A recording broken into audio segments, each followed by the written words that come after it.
Mais bonjour, vous! Bienvenue dans l'épisode 2 de ma série Transmasque. Ouais, désolé, j'ai pas trouvé d'autre nom, c'est un peu pété. L'épisode des 1001 allers-retours pour aller faire tous les rendez-vous de préparation pour l'opération. Vous allez voir, j'ai passé pas mal de temps dans le train et à bablater aussi pour changer. C'est parti! Aujourd'hui, c'est le grand jour, puisque je vais aller faire la mammographie, la première et la dernière de ma vie. J'ai surtout hâte qu'on me dise qu'il y a genre aucun problème, parce que s'il y a le moindre couac, je l'ai dans le cul. Normalement, il n'y a pas de problème, aucun antécédent familial et tout. Il fait magnifiquement beau. Ça va être chouette. J'y vais avec ma maman. On se fout de ma gueule parce que je mets encore des chaussettes d'hiver de Noël. Mais pardon, mais les chaussettes de Noël, c'est les plus mignonnes. Petite ordonnance. On est y part pour 1 heure de voiture. Vive la campagne. On va arriver à Valence. L'humoriste Guillaume Meurice a été licencié pour faute grave. Eh ben super! Ben je sais pas. Désolé pour vos oreilles. Faute de temps, j'ai dû me rabattre sur un hôpital privé. J'ai dû appeler à peu près une dizaine d'établissements pour trouver un rendez-vous dans les temps. Ça rend fou. J'ai attendu 12 ans en salle d'attente. Et là, je suis dans le cabinet, tout seul comme un con, torse-poil. Et j'attends. J'ai l'impression que je vais me faire une autopsie, genre. J'ai l'impression d'être mort. Alors, j'ai ma petite enveloppe avec mes résultats de cette échographie. J'ai pas dû faire la mammographie finalement parce que généralement pour les jeunes personnes ils font pas de mammographie. Quand il y a rien à signaler sur l'échographie, il faut pas de mammographie. J'ai trouvé ça dingue déjà que alors qu'on est dans un hôpital privé, c'était plein tout le temps. On a attendu 12 milliards d'heures. Tout le monde courait partout. Vraiment, les docteurs faisaient des échographies et des radios à la chaîne dans des blocs. C'est terrifiant de voir que même dans le privé, ça devient la cata. Mais du coup, je vais découvrir ça avec vous. C'est faux, je vais déjà regarder. Du coup, on a des petites photos que vous ne voyez pas de mini-bar. C'est très moche. Moi, ce qui m'intéresse, c'est ça. Alors, je sais déjà que tout va bien. Examen clinique sans anomalie. Wow! Échographie mammaire, pas de formation kystique, de lésions tissulaires ou de zone d'atténuation d'allure suspecte, pas d'adénopathie axillaire. Je n'ai aucune fiche idée de ce que ça veut dire, mais tout ce que je retiens, c'est que j'ai pas. Si vous allez faire une mammographie, une échographie de la poitrine et tout, vérifiez bien qu'il n'y a rien dans votre famille. C'était très désagréable l'échographie. J'ai pas dû faire la mammographie du coup où t'as les 2 plaques de merde qui viennent compresser ton boobs, mais j'ai dû faire l'échographie. Déjà c'est froid, le gel il est froid, et en plus moi je suis chatouilleux professionnel et je me suis retenue de rire tout le long où la dame elle passait son truc là comme ça. Heureusement ça va pas durer longtemps. Pour info, l'examen a été pris en charge par la sécu, sauf ces 15 petits euros de merde de dépassement. Dans quelques heures on monte dans le petit train pour aller à Lyon. J'ai très hâte. J'ai pas encore préparé mon sac alors qu'il est déjà beaucoup trop tard. Du coup demain j'ai le train à 6h50. Ça pique un peu. Ça va être trop bien. Enfin une date. Une date. Genre le flou des derniers mois est tout fini. Une date. J'attends cette information depuis le mois de décembre en fait. Je crois qu'on va finir la nuit dans le train. C'est le grand jour. J'ai toujours ma voix du matin parce que je viens de me lever. J'ai un quart d'heure pour préparer, autant vous dire que je suis à la bourre. Mais bon, c'est pas grave. Aujourd'hui, c'est un jour de fête. Et qui dit jour de fête, on dit qu'on s'habille bien. Donc, j'ai reçu la petite chemise que j'ai piqué à mon papa. Un petit jean. Je crois qu'il est trop petit. Bref, un de mes jeans préférés dans lequel je suis excessivement confortable. Pour le train, c'est top. Et voilà. Petit lever de soleil, 20 minutes de voiture jusqu'à la gare et c'est parti pour 2 heures de train. Et j'aime voyager en train. Regardez, c'est joli. Prenez le train les enfants. Arrivé à Lyon, j'ai la flemme de prendre un bus. Donc je vais à l'hôpital à pied. En vrai, le trajet est trop bien. Je dois passer par le parc de la Tête d'Or et tout. Et dites-moi que je suis pas le seul à baver devant les grandes maisons de maître comme ça. Genre, t'es mal la bête. Il se trouve que je n'ai pas noté l'heure de mon rendez-vous. Je vais arriver normalement vers 10h. Parce que je sais que c'est 10h quelque chose, du coup je me dis si j'arrive vers 10h ça passe. Il y aura de l'histoire notée vos rendez-vous. J'étais sûre de retenir l'heure. C'est joli quand même. Ah, c'est joli Lyon. Il y a des beaux panneaux, des belles maisons, des beaux escaliers, encore des escaliers, toujours des escaliers. Et bam, on est arrivé. Avec des escaliers. J'ai bien fait de venir en avance puisqu'ils m'ont pris en avance du coup. Morale de l'histoire, ne notez pas du tout vos rendez-vous, venez en avance. Non, c'est pas vrai. Je viens de sortir, je vais me poser et je vous raconte. C'est une dinguerie. Mais moi j'ai du mal à réaliser. Le chirurgien m'a proposé une date tellement tôt que j'ai dû repousser pour pas que ça tombe en plein milieu de la campagne électorale. Il m'a proposé le 1er juillet, sauf que c'est l'entre-deux tours. Les gens, je suis opérée le 15 juillet. Le 15 putain de juillet. C'est une dinguerie. C'est dans même pas un mois. J'avais prévu me faire opérer peut-être fin 2024, début 2025, tu vois. En septembre, je vais retourner à Paris dans la plus grande tranquillité.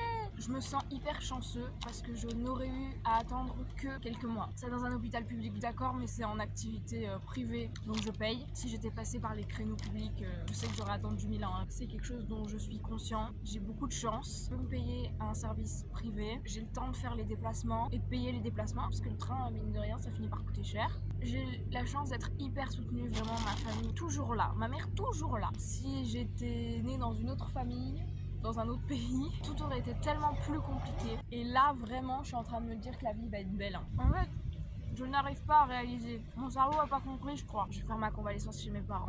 Ça aussi, c'est une chance. Hein. Je vais faire chouchouter mes parents pendant un mois. J'ai un train dans moins de 2 heures. C'est pas un train direct Pierre-Latte-Lyon. Là, j'ai 2 correspondances avec un train, un bus, puis un autre bus. En tout, là, je vais en avoir pour 3h30 pour rentrer. Ce soir, je sors. Oui, je sors à Chamaret avec la famille et j'ai fait péter la brassière en mode crop top. Je profite des dernières fois où je peux faire ça. Ça peut paraître bizarre, mais je considère que tout ce que je pourrais plus faire bientôt, je le fais maintenant. Semaine -3. Et aujourd'hui, on retourne à Lyon. Oh, l'anesthésiste. Franchement, les nuits sont très courtes. Je fais des rêves à base de pansements.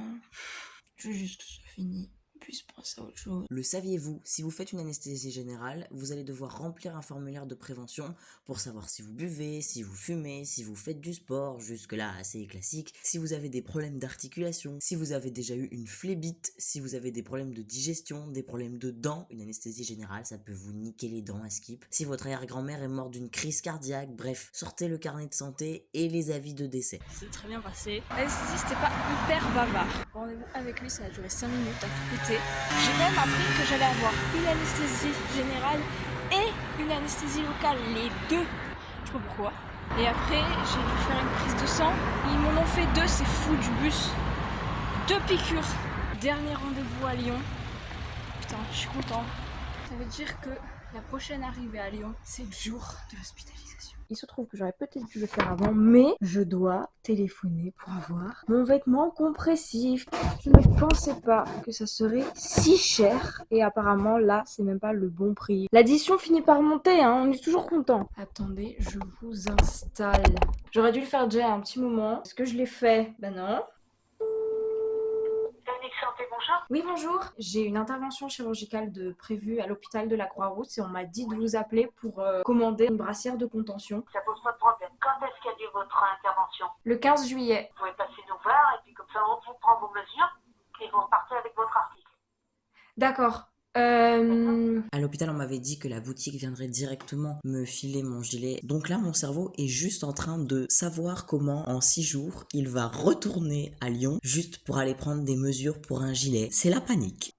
J'ai 3 jours pour aller à Lyon. Putain, mais je suis con, j'aurais dû demander si je peux lui envoyer mes mensurations. Rebonjour. Je voulais savoir si c'était possible de me mesurer chez moi et de vous envoyer les mesures. Comment vous allez le récupérer, le soutien-gorge ensuite? C'est une super question. En ambulatoire ou vous dormez là-bas? Non, je reste une nuit là-bas. Donc en fait, ce qui se passe, c'est que le mardi matin, j'ai une collègue qui va passer en chambre. À la Croix-Rousse, ça se passe comme ça. Elle a une valise avec des brassières de compression, c'est ça dont vous avez besoin. Donc le prix du soutien-gorge, ce sera 81 €. Merci beaucoup. Ben, c'est moi, je vous souhaite une bonne journée. Bonne journée, au revoir. Donc tout va bien. J'ai pas du tout hâte de porter cette brassière pendant plusieurs jours, enfin plusieurs semaines.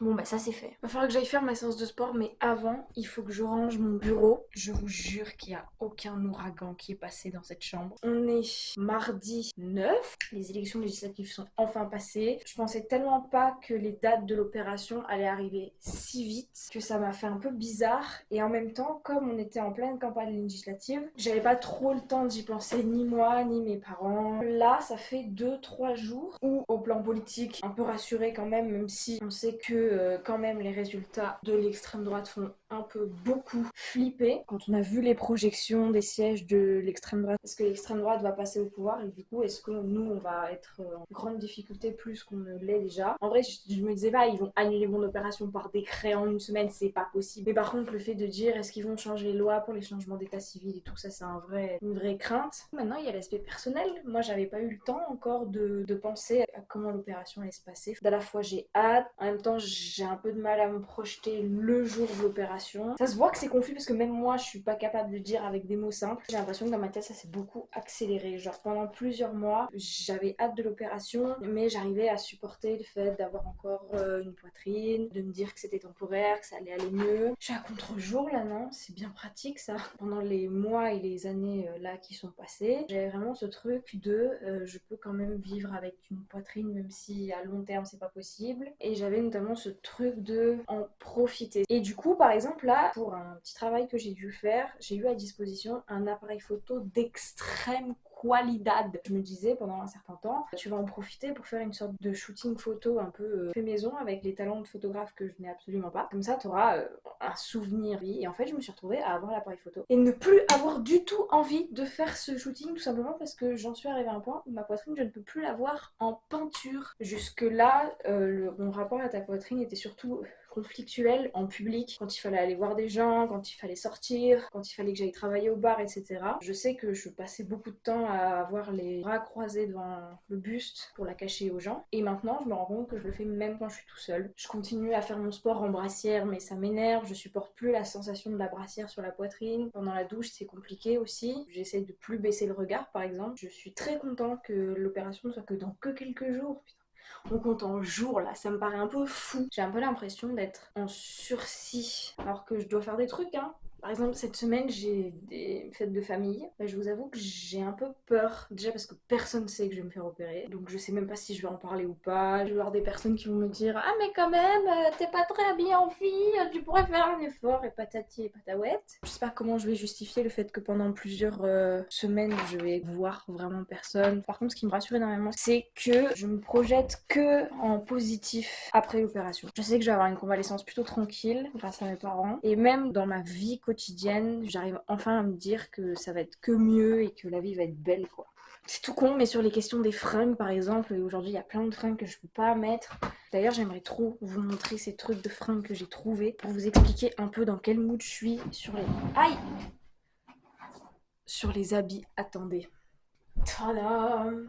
Je sais pas si vous voyez bien parce qu'on est à contre-jour. Putain, je sais vraiment pas cadrer, c'est une dinguerie. Je peux pas trop vous montrer pour des questions de non seulement de pudeur personnelle mais aussi de droit sur YouTube. Mais en gros, c'est un haut, qui est normalement un haut de lingerie que j'ai trouvé en fripe. Je le trouve trop magnifique avec les croisillons devant et tout. Et voilà, j'ai laissé la grosse étiquette derrière, je sais pas si vous voyez. Même si ça va pas être transparent, jamais je l'aurais mis parce que je trouve vraiment ma poitrine pas belle. Mais j'ai qu'une hâte, c'est de pouvoir le porter avec le torse plat. Et je sais que ce sera absolument magnifique. Et j'en ai trouvé d'autres comme ça. Certains que je peux même pas fermer pour l'instant, mais je me suis dit...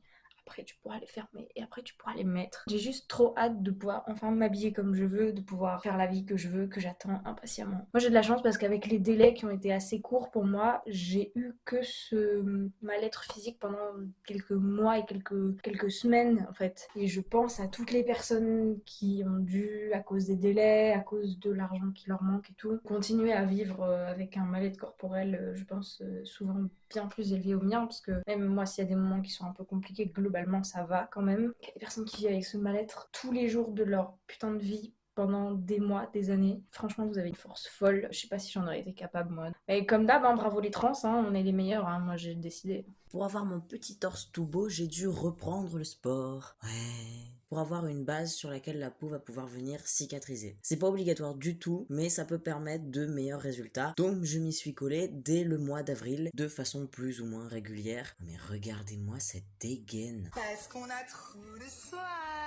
Évidemment, j'ai pas fait que des exos pour le torse parce que quitte à faire des efforts, autant essayer d'avoir un corps potable un jour dans cette vie. Mais j'ai calé un circuit pectoraux à chaque séance, c'est-à-dire au mois de juin presque tous les jours. Mais bref, sur ce, on remballe parce qu'il faut aller se préparer. carré. Voilà. Au début je voulais pas, mais je crois que je vais mettre mon binder parce que j'ai pas envie d'être comme ça là à la fête de famille. Ce matin je travaillais au bar et j'étais comme ça, du coup sans soutif, sans rien. Je n'étais absolument pas à l'aise. Ça n'allait pas du tout. Donc je crois que je vais mettre mon binder. Voilà. Ça fait longtemps que je l'ai pas mis.